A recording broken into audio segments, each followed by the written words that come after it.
Beloved family of faith, grace to you and peace from the God whose giving knows no ending, from the abundant Christ, and from the sustaining Spirit.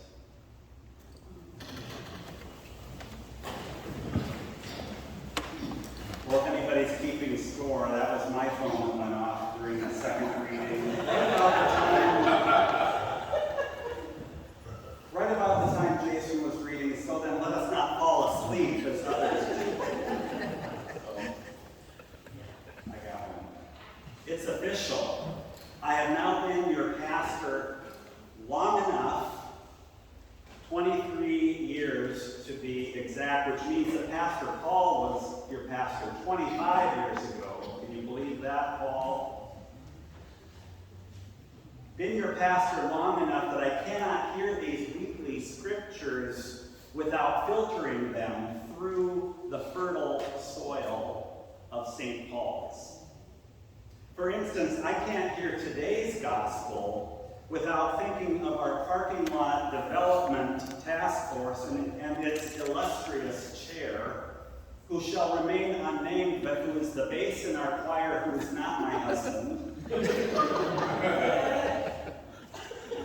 The parable has both inspired and challenged him and all of us who are on that task force as we consider communally how to best steward the talent that we've been given in that parcel of property across the street. Do we continue using it simply to park 40 or so cars every Sunday, or do we build something like some sort of housing project on that property across the street? Do we dig down for some underground parking, and then for us that parking would be for the church and for those who live above? Or do we make the housing project 100% affordable for folks who can't afford to live in Santa Monica, or do we envision some sort of combination, a hybrid, for some affordable units for those who can't afford to live here, and some market rate units? These are the things that have made us go, for a few years now.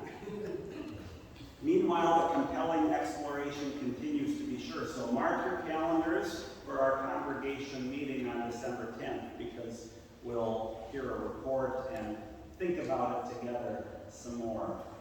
When Jesus told the parable of the 5 talents, he was engaging in some pretty compelling hyperbole. Quick biblical trivia. A talent was comprised of 6,000 denarii. And a denarii was a day's wage. So 365 denarii would be a year's wage for an average day laborer. 1 talent then was 16 years of wages. Now, I realized as I was reading that I was calculating the next amount of talents as 3. It should be 2, but let's just go for 3 because I did the math, and I'm not good at doing the math on my feet here. So 3 talents would have been 49 years of wages. 2 talents, I guess, would have been 32. Is that right, Joe? Yeah, okay. And 5 talents were 82 years of wages. So even 1 talent was a significant investment. What would you do if your boss, before taking a leave of absence, gave you a decade and a half of wages? Based on a $65,000 a year salary, 1 talent in our context would be the equivalent of a little over $1 million. This was, to be sure, an act of generosity and an act of trust on the part of that boss. The question our gospel asks us today is, what are we doing with what we've been given? And what more could we do before boss comes back. In our gospel parable today, 2 of the 3 employees took what their boss had entrusted to them and invested it creatively, doubling their initial outlay. But one took their handsome sum, 16 years worth of wages, dug a hole in the ground, and buried it, letting their fear of the boss and of the boss's return get the better part of them. In the investment world, we might refer to this particular one as being risk-averse. And Jesus' parable is a little harsh with that approach. It's a dramatic illustration of the notion of digging in. If you say that someone is digging in, you might mean that they are not changing their mind or weakening their efforts, even though they may be losing ground or facing some sort of challenge or hardship. The employee with 1 talent literally dug a hole in the ground and let that investment stagnate while their co-workers enjoyed a rich return on their portions, digging into the project with an optimistic, let's do this, go for it spirit. The things that make you go,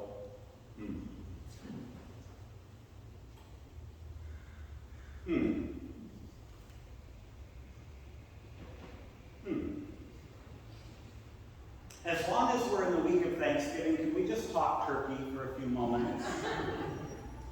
I just want to remind this community of the ways in which you all, as a corporate body, have taken your talent and invested it. Big stuff, little stuff. I'm talking about communal talent here. Number 1, every year, come hell or high water, you set aside 10% of everything that comes into the offering plate and pass it along in mission support to the Southwest California Synod of the ELCA. It's a faith reflex of this community. You just do it. And it pays rich dividends in supporting the work of the church beyond the walls of St. Paul's. Something else, such a Lutheran heritage that you've passed along to your young people through generously supporting their participation in ELCA youth gatherings, that recently 4 of our young adults, Matt, Ian, Abby, and Kira, from this small congregation have enrolled in colleges of our church, ELCA colleges. St. Olaf and Muhlenberg, to name them both. One, Nat, just graduating this past spring. Another thing, for the past 11 years, you have invested in 9, count them 9, new pastors for the ELCA through the Gwen Hilbernstein's LGBTQIA+ internship program, providing a supportive environment for fledgling pastors to be apprenticed in parish ministry, both by all of you and by myself as the supervising pastor, all the while recognizing the gifts that they bring to the church as queer pastors. And we have reclaimed that Q word as a good word. But we have all those letters in the alphabet soup. LGBTQIAL. Lesbian? Yeah, one of the 4 is now our bishop. Gay? 3 of the 9. Bisexual? 2 at the last count. Transgender? 1. Queer? You could say that, all 9. Intersex? None so far. Asexual, not that I'm aware of. Allies, all of you. All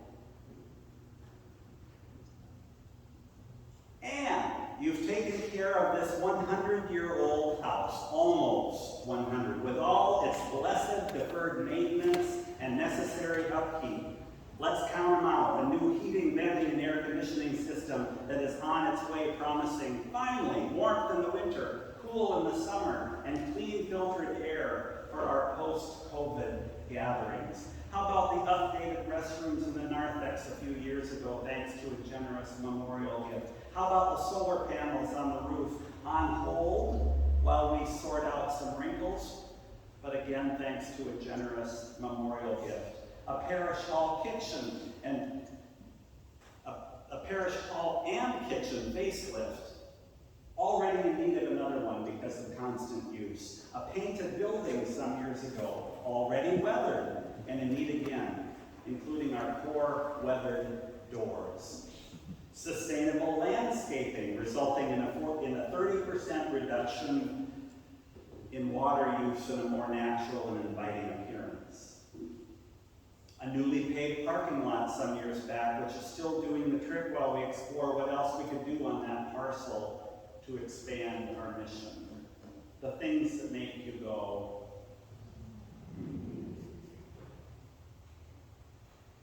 a mission and ministry fund, which has funded everything from mission support to the internship program to college scholarships to sending young people to youth gatherings, just to name a few benevolent projects. All the while making worship and music the bedrock foundation and life and breath center of your communal life, with 2 full-time ministers, a cantor, administrator, who knows his stuff and delivers good and faithful liturgy with spirit-driven flair and panache, while also adeptly and adroitly managing the day-to-day operations of this old house. And then there's your old, and I mean old, pastor, who's been around long enough to know when and where all the bodies are buried and baptized or married or hospitalized or confirmed or struggling or celebrating and walking with you as a companion on the journey of life as this community celebrated 75 and then 80 and then 90 and soon and very soon 100 years of grace in 2026. How can our centennial already only be 2 years out? It was on the distant horizon for so long. This community has known the truth of the boss's words to the faithful stewards, for to all who have, more will be given, and they will have an abundance. Indeed, the boss has been most generous with us. A couple of Sundays from now, this place will be bedecked once again in the blue hues of Advent, as we live into the fulfillment of our hope and our expectation, and as we await, in the words of the beloved Advent hymn, the Son so longed for, or this benighted sphere. And on the high altar, once again, will appear aspirational words, 3 of them: peace on earth. Not because it's a reality on this convulsing planet, but because in this corner of the world, we in this place are stewarding this place of peace, of faith, and of hope, and of love. Maybe all we can hope for right now is peace on earth here. Think globally, act locally. Here in this place where bread and wine are a feast of abundance, where water is a sign of floods of grace, where sinners are forgiven, where the communion of saints shines in the one who invites us to enter into the joy of life together, and into the hope of things to come, seen and unseen.